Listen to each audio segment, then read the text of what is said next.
Indo-British Advanced Pain Clinic, Noppimayam Surgery Duram. For appointments 9155515563.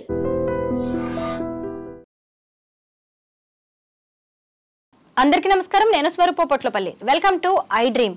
ఓ తండ్రి తీర్పు ఇప్పుడు విపరీతంగా వైరల్ అవుతోంది. అన్నమయ్య జిల్లా ఓబులవారిపల్లె మండలం కొత్త మంగపేటకు చెందిన ప్రసాద్ చంద్రకళ ఉపాధి కోసం దుబాయ్ వెళ్లారు. తమ 11 ఏళ్ల కూతుర్ని తమ చెల్లెలైన లక్ష్మి దగ్గర ఉంచి వెళ్లారు. వాళ్ళు బంధువులు అవుతారు.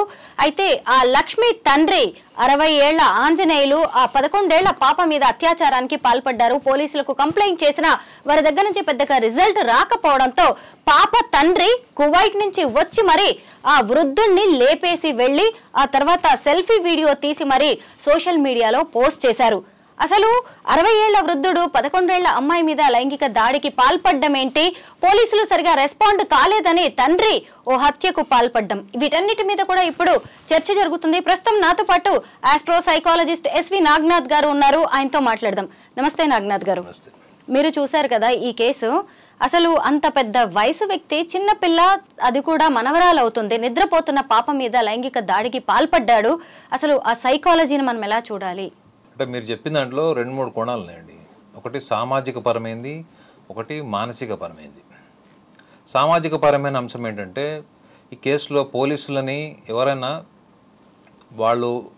వాళ్ళకి ఏమైనా అన్యాయం జరిగిన కుటుంబంలో కానీ ఏ విషయంలో అన్యాయం జరిగితే ఫస్ట్ వెళ్ళేది ఒక కామన్ మ్యాన్ పోలీస్ స్టేషన్కి. పోలీస్ స్టేషన్లో ఎప్పుడైతే వాళ్ళు రిజెక్షన్ అంటే వాళ్ళకి అనుకున్నటువంటి కోణంలో వాళ్ళకి తల్లిదండ్రులకు న్యాయం జరగలేదు, వాళ్ళ కూతురు పట్ల మాలస్ట్రేషన్ అయింది, అటెంప్ట్ రేప్ అయింది, సో రేపు పొద్దున ఆ అమ్మాయికి ఎటువంటి సెక్యూరిటీ ఉంటుంది ఫ్యామిలీలో అనే భయంతోనే వాళ్ళు వెళ్ళారు. సో పోలీసుల యొక్క తక్షణ కర్తవ్యాన్ని ఎప్పుడైతే వాళ్ళు మర్చిపోయారో అటెంప్ట్ చేసిన వాడు శుభ్రంగా కాలర్ ఎగరేసుకుంటూ ఆ సభ్య సమాజంలో ఊర్లో తిరుగుతూ డబ్బులు పడేస్తే పోలీసు వాళ్ళు ఏం చేయర్లే అనేటువంటి విషయాన్ని కూడా చాలామంది దగ్గర హుందాగా చెప్పినటువంటిది ఆర్టికల్ వచ్చింది. ఒక మనిషి మీ ఇంట్లో మీ ఇంట్లో చిన్న పాప 11 ఏళ్ల పాపని వాడు మాలస్ట్రేషన్ చేసి అటెంప్ట్ రేప్ చేసిన తర్వాత వాడు శుభ్రంగా కళ్ళ ముందర తిరుగుతుంటే తల్లిదండ్రులకు భావోద్వేగాలు ఎలా ఉంటాయండి? చాలామంది భావోద్వేగాలు అణుచుకొని రిప్రెస్డ్ అండ్ సప్రెస్డ్ ఎమోషన్స్ అంటారు. వీటిని అణుచుకొని ఇంకా సభ్య సమాజంలో ఇప్పుడు మనం ఏమైనా చేస్తే జైలుకి వెళ్ళాల్సి వస్తుంది, రేపు పొద్దున మన శిక్ష పడితే మన కుటుంబ పరిస్థితి ఏంటి, నేను కనుక జైల్లో ఉంటే నా పిల్లల్ని ఎవరు పోషిస్తారు, భార్యను ఎవరు పోషిస్తారు అనేటువంటి భావోద్వేగాలు వీటి తల్లిదండ్రులకే కాదండి. ఇట్లాంటి అటెంప్ట్ చేస్తారు చూసారా ఈ దౌర్భాగ్యులు, ఎవడెవడితే రేప్ అటెంప్ట్ చేశాడో, మాలస్ట్రేషన్ చేశాడో, వీళ్ళకి కూడా చాలా ఆత్మవిశ్వాసం ఉంటుంది. ఎందుకంటే సిస్టమ్ని నేను ఫైనాన్షియల్గా మేనేజ్ చేయగలను. రెండోది వీళ్ళ వీక్నెస్ వాళ్ళకి తెలుసు. ఆ తల్లిదండ్రులు ఇద్దరు కూడా కూలినాలి చేసుకున్నటువంటి వ్యక్తులు. అతి కష్టం మీద అతను డబ్బులు సంపాదించుకొని కువైట్ వెళ్ళి అక్కడ పని చేసి అక్కడ 4 రాళ్ళు సంపాదించి కుటుంబ ఆర్థిక పరిస్థితిని డెవలప్ చేద్దామని వెళ్ళాడు. తీరా అక్కడికి వెళ్ళిన తర్వాత ఇక్కడ జరిగిన ఇన్సిడెంట్ ఇది. సో పోలీస్ వ్యవస్థ నుంచి కనుక వీళ్ళకి కరెక్ట్గా ఒకవేళ ఏమైనా వీళ్ళకి సొల్యూషన్ వచ్చి పోలీస్ వ్యవస్థ కూడా కరెక్ట్గా పని చేసి ఉంటే ఇవాళ ఆ మర్డర్ అయ్యేది కాదు. సో ఆ మర్డర్ చేయాల్సిన పరిస్థితి వచ్చింది అంటే అందులో మనం చూడాల్సింది అతని క్రిమినల్ కాదు మేడం, అతన్ని మనం చూడాల్సింది ఒక ఫాదర్గా చూడాలి. రేపు పొద్దున్న జడ్జి గారు కూడా ఈ విషయాన్ని డెఫినెట్గా కన్సిడర్ చేస్తారు. అతను నిజంగా క్రిమినల్ బ్యాక్గ్రౌండ్ ఉన్నవాడు అయితే కువైట్ వెళ్ళి ఎందుకు పనిచేశాడండి? కాయ కష్టం చేయకుండా ఇక్కడ తాగి తందనాలు ఆడుతూ మద్యం సేవిస్తూ లేకపోతే ఏదైనా ఈ జులాయి తిరుగులు తిరుగుతూ ఈ వ్యసనాలకు పాలై ఉండేవాడు. కుటుంబం మీద ఎంత ప్రేమ ఉంటే అతను వెళ్ళి ఉంటాడు అక్కడికి, ఎంత ప్రేమతో వెళ్ళాడు. చివరికి అక్కడి నుంచి వెళ్ళిన తర్వాత విషయం తెలిసే అది ఒకవేళ అతను ఊర్లో ఉన్నప్పుడు కళ్ళ ముందు జరిగి ఉంటే అతనికి నియంత్రణ ఉండేది మేడం. అక్కడ ఒక్కడే ఉన్నాడు, హోమ్ సిక్నెస్, ఈ కుటుంబాన్ని వదిలేసి వెళ్ళాడు. హోమ్ సిక్నెస్ అంటే ఐడియా ఉంది కదా, మీరు ఇల్లు వదిలేసి అంత దూరం వెళ్ళి పనిచేస్తున్నారు. ఎవరి కోసం పనిచేస్తున్నారండి? మీ పాపని రోజు మీరు ఆనందంగా వీడియో కాల్ పెట్టి మాట్లాడుతూ రోజు ఆ పాప చెప్పే విషయాలు వింటూ ఆ పాప కోసం అక్కడ షాపింగ్ చేస్తూ బొమ్మలు కొన్నా ఏం కొన్నా వీడియోలో చెప్పించి ఒక గొప్ప అనుభూతిని పొందడం, అక్కడ అన్ని కష్టాలు పడుతున్నా దాన్ని మర్చిపోతాడు ఫాదర్, అన్నీ మర్చిపోతాడు. ఎందుకంటే కూతుర్ని చూస్తూ ఉంటాడు, తల్లిని భార్యని చూస్తుంటాడు కాబట్టి మర్చిపోతాడు. కానీ వాళ్ళ కూతురు ఆ రోజు నుంచి షాక్కి గురైపోయి భయపడుతూ దిగ్భ్రాంతిలో ఉంది ఆ పిల్ల. వీడు చూస్తే శుభ్రంగా రోడ్ల మీద శుభ్రంగా కాలర్ ఎగరేసుకొని సినిమాలో హీరోలాగా తిరుగుతున్నాడు.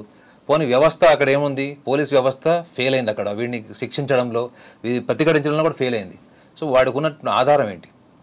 సో ఒక రకంగా చెప్పాలంటే ఒక వ్యవస్థ నుంచి ప్రవోక్ అయినటువంటి ఒక వ్యక్తి క్రిమినల్గా మారాల్సిన పరిస్థితి ఏర్పడింది అక్కడ. సో కాబట్టి ఇక్కడ వ్యవస్థను కూడా తీసుకోవాలి. దీనికి కారణమైనటువంటి పోలీస్ ఆఫీసర్స్ని కూడా తక్షణం ఇమీడియట్గా సస్పెండ్ చేయడం, వాళ్ళ యాక్షన్ తీసుకోవడం అదొకటి జరగాలి. రెండోది ఆ కుటుంబానికి జరిగినటువంటి అన్యాయానికి ఆ అమ్మాయికి ముఖ్యంగా ఇప్పుడు చదువుకు సంబంధించి కానీ పోషణకు సంబంధించిన విషయాన్ని కూడా ఆ గవర్నమెంట్ నుంచే ఇప్పించాలండి. ఇది నేను కోరుకునేది ఏంటంటే ఇది గవర్నమెంట్ వైఫల్యమే. పోలీస్ డిపార్ట్మెంట్ అంటే గవర్నమెంట్. సో రేపు పొద్దున వీళ్ళు గవర్నమెంట్ కంపన్సేషన్ ఏమి ఇస్తుంది? ఇటువంటి ఒక క్రిమినల్ని తయారు చేయడానికి కారణమైనటువంటి వ్యవస్థ కూడా తప్పే కదా.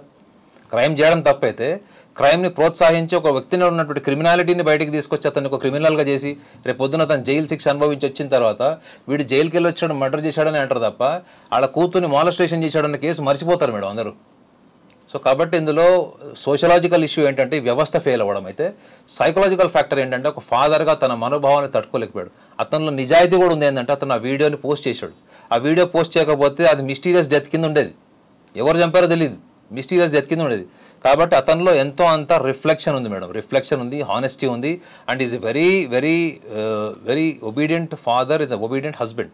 కాకపోతే అతను దురదృష్టం ఏంటంటే ఇంట్లో ఉన్న వ్యక్తి అట్లా చేయడం, అతను తట్టుకోలేకపోవడం. సో దీంట్లో తప్పకుండా రేపు జడ్జి గారు ఇవన్నీ కోణాలు చూస్తారు, న్యాయవాది కూడా ఇవన్నీ కోణాలు చూస్తారని నేను అనుకుంటున్నాను. ఆ కుటుంబానికి తప్పకుండా గవర్నమెంట్ నుంచి అండా ఉండాలని కూడా నేను మనస్ఫూర్తిగా కోరుకుంటాను. నాగనాథ్ గారు, ఇలాంటి ఘటనలు మన చుట్టూ చాలా జరుగుతున్నాయి. చిన్న పిల్లల మీద ఇలాంటి అటెంప్ట్స్ చేయడం అనేది కూడా ఎక్కువ అయ్యాయి ఈ మధ్య కాలంలో. కానీ ఈ సొసైటీకి భయపడి చాలా మంది బయట పెట్టట్లేదు.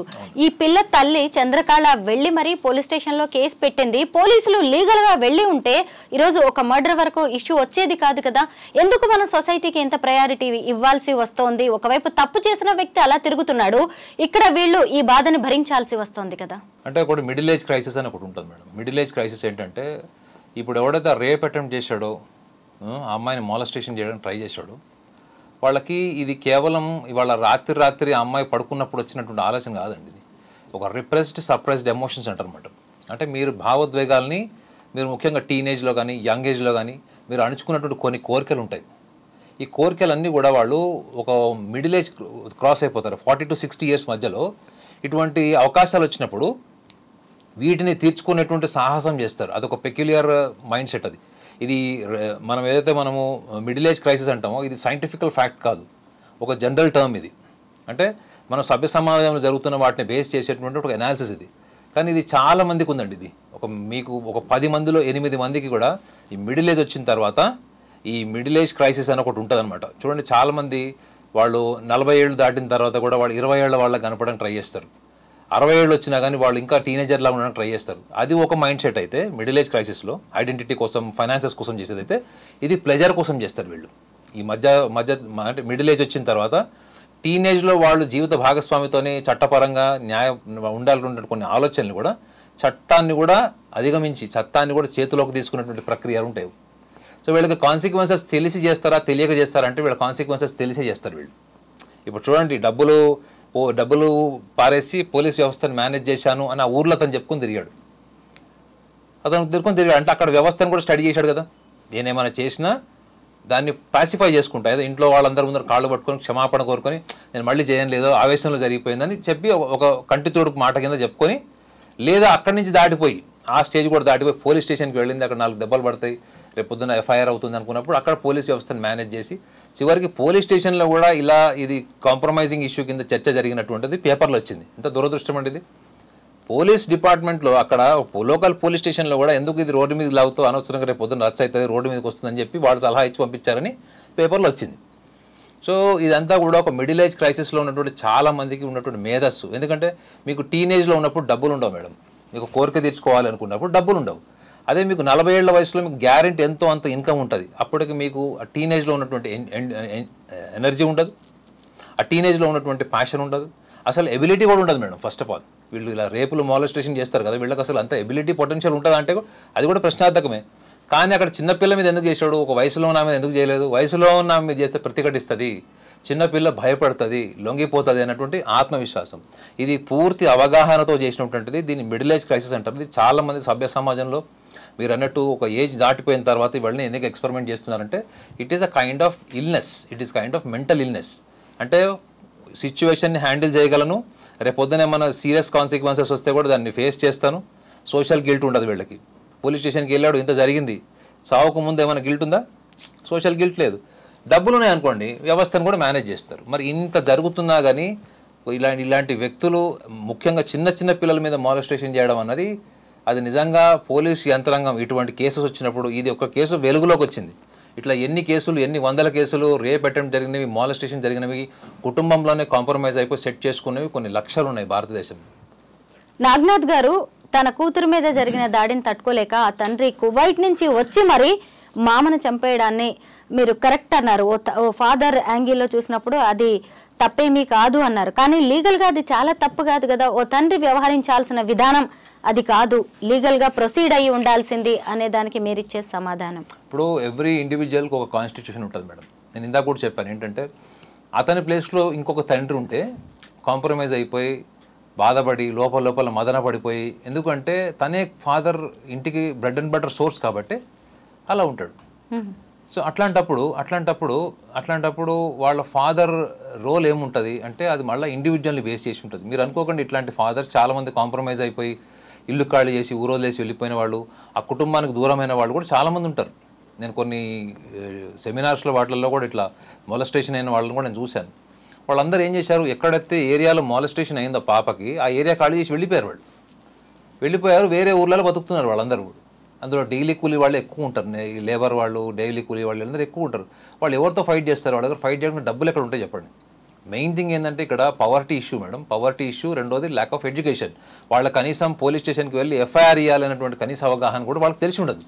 సో అటువంటి కుటుంబాల్లో ఇవన్నీ జరుగుతాయి. వాళ్ళ కమ్యూనిటీ లెవెల్లో వాళ్ళ పెద్ద మనుషుల సమాజంలో జరిగిపోతుంది.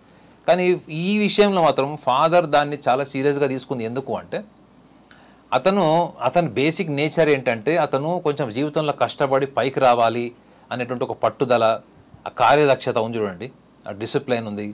అందులో ఇంకొకటి ఏంటంటే సమాజంలో ఇట్లాంటివి ఏమైనా జరిగితే కూడా తను చాలా భావోద్వేగాలకి కొంతమంది గురవుతారు చూడండి. ఇప్పుడు మనం ఎమోషనల్ అయ్యాం కాబట్టి వీటి గురించి మాట్లాడుతున్నాం. అతను చుట్టుపక్కల ఏం జరుగుతున్నా కానీ అతను బేసికల్గా ఈ భారతీయుడి సినిమాలో కమల్ హాసన్ లాగా దాన్ని పర్సనలైజ్ చేసుకుని ఉంటాడు. అది తన వ్యక్తిగతమైనటువంటి విషయం. ఇంకెంత పర్సనలైజ్ చేసుకుంటాడనే, చుట్టుపక్కల జరిగితేనే మనకి బీపీ ఫ్లక్చువేషన్స్ వస్తాయి. సొంత కూతురు జరిగినప్పుడు ఎందుకు చేసుకోడు? సో లీగల్గా అతను చేసింది తప్పు, కానీ ఎమోషనల్గా తనకు తాను జస్టిఫై చేసుకున్నాడు అనే ఒక కంటెంట్మెంట్ ఉంటుంది. సో ఫాదర్ గుర్తుపెట్టుకోండి మేడం, అతను రేపు పొద్దున 60 ఏళ్ళ వయసు వచ్చినా తను తప్పు చేయలేదు, యాజ్ అ ఫాదర్గా నేను కరెక్ట్ చేశాను అని ఆయన అదే జీవితం గడుపుతాడు. రెండోది రేపు పొద్దున కూతురు కూడా తెలిస్తే కూతురు అతన్ని తిట్టుకుంటుందా మర్డర్ చేశాడు డాడీ అని? ఆ పిల్ల కూడా రేపు పొద్దున అన్యాయాన్ని సహించినటువంటి ఒక శక్తిగా కూడా మారచ్చు. There is a possibility. తన కళ్ళ ముందర ఏమైనా జరిగితే ఆమె కూడా మర్డర్ చేయకపోవచ్చు, ప్రతిఘటిస్తుంది, తప్పకుండా ప్రతిఘటించేటువంటి స్వభావం ఉంటుంది. కానీ సర్వైవల్ యాంగిల్లో ఆలోచిస్తే మీరు అన్నట్టు వాళ్ళు ఎట్లా బతుకుతారు రేపు పొద్దున, ఆ అమ్మాయికి రేపు పొద్దున చదువు ఏంటి, ఉద్యోగం ఏంటి, రేపు పెళ్ళి ఏంటి అని ఆలోచిస్తే మిగతా వ్యవస్థను కూడా మనం ఇంక్లూడ్ చేయాలి అందులో. ఏ వ్యవస్థ అయితే చేతులు దులుపుకుందో, బాధ్యత రాహిత్యంగా వహించిందో, ఆ బాధ్యత రాహిత్యం వల్లనే ఇవాళ మర్డర్ జరిగింది ఇక్కడ. నిజంగానే వాడిని లోపలేసి కొట్టి వాడిని పోలీస్ స్టేషన్లో పెట్టి ఎఫ్ఐఆర్ చేసి వాడి మీద ఒక రేప్ కేసు పెట్టుంటే ఇవాళ ఈ పిల్లవాడు ఇతను కువైట్ నుంచి వచ్చి మర్డర్ చేయాల్సిన పరిస్థితి ఎందుకు వచ్చింది? సో కారణాలు కూడా మీరు అన్నట్టు ఇటువంటి కేసెస్లో సైకాలజిస్ట్లను కూడా కోర్టులో అపియరెన్స్ తీసుకోవాలి మేడం. ఎందుకు ఏ పరిస్థితుల్లో చేశాడు, ఇతనికి క్రిమినల్ మైండ్ సెట్ ఉందా, ఇతను గతంలో ఏమైనా అట్లాంటి పనులు చేశాడా, ఇవన్నీ కూడా అనాలిసిస్ తీసుకుంటే out of affection and innocence అతను చేశాడు. కానీ అతనికి తెలుసు రేపు పొద్దున 5 నుంచి 7 సంవత్సరాలు జైలు శిక్షానికి గ్యారంటీ పడుతుంది. కానీ తనకు ఒక సాటిస్ఫాక్షన్ ఏంటి, నా కూతురికి నా కుటుంబానికి అన్యాయం చేసినటువంటి వ్యక్తి కూడా బయటోడు కాదు, సొంత మామనే. సో కాబట్టి ఇలాంటి దౌర్భాగ్యుడికి నా కూతురుగా కాదు రేపు పొద్దున ఇంకా ఎవరికి కూడా వీడు చేయకూడదు అనేటువంటి ఆలోచనతో ఆ యాక్షన్ తీసుకున్నట్టు. మనం యాక్షన్ని సపోర్ట్ చేయలేం, కానీ అతని ఎమోషన్లో ఉన్నటువంటిది ఎంతో అంతా మనకి రేపు జడ్జి గారు కూడా డిఫెన్స్లో పడిపోతారు. శిక్ష వేసేటప్పుడు ఒక క్రిమినల్కి వేసే శిక్ష ఆయనకు వేయగలుగుతాడా? నాకు తెలిసి వేయలేరు. సో జడ్జి గారికి కూడా ఎక్కడొక్కడ సాఫ్ట్ కార్నర్ ఉందంటే ఆ కేసులో ఎంతో అంత న్యాయం ఉన్నట్టే కదా మేడం.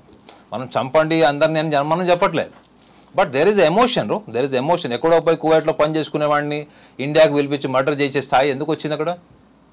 సో అన్ని యాంగిల్స్ కూడా ఆలోచిస్తుంది. నాగనాథ్ గారు, ఇలా చాలా మంది పిల్లలు చిన్నప్పుడే ఫిజికల్ హెరాస్మెంట్కి గురవుతూ ఉన్నారు. అలాంటి వాళ్ళ భవిష్యత్తు మీద ఇది చాలా దారుణమైన ప్రభావం చూపించే అవకాశం ఉంది. ఇలాంటి పిల్లల విషయంలో, పేరెంటింగ్ విషయంలో ఎలాంటి కేర్ తీసుకోవాలి?